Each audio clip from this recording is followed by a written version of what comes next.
If you can see in the grass just ahead of me here, there's a piece of equipment called an Autonomous Underwater Vehicle, or an AUV. AUV stands for Autonomous Underwater Vehicle, and that essentially means that this can be put out in the ocean and it moves around on its own. It's not attached to anything and it doesn't need to be towed behind a boat. And this particular type of AUV is what's known as a glider.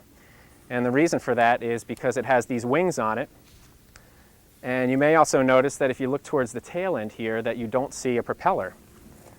So that kind of proposes the question then of how does this thing actually move in the water, especially if it doesn't have a propeller?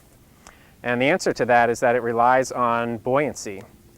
And this one is just kind of one that doesn't have any real equipment in it. This is just for demonstration. But on the gliders, they usually have a hole up here on the nose of it.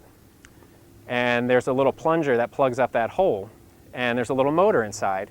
And so when the scientists put this out in the ocean, it floats at the surface. And then when they want it to start to move, that plunger pulls back and it lets the front end of the glider here fill up with water.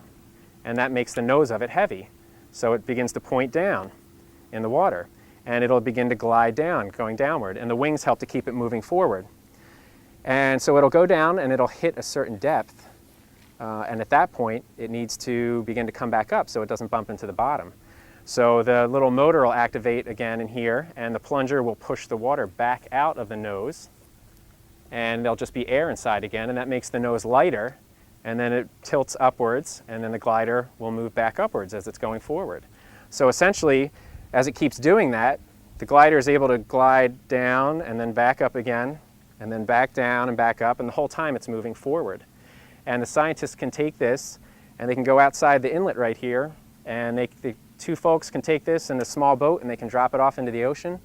And there'll be a lot of different pieces of equipment that'll be either inside or attached to the glider that can collect information for the scientists about the water temperature and the depth and the salinity, or how much salt is in the water. And they can take a lot of different measurements with the currents and other things. And so as this moves through the water, it's taking measurements for the scientists. And eventually it'll pop up and it can send its data and information and its location back to scientists. And because it doesn't have a propeller and use a lot of batteries, it can go out for weeks or even months at a time.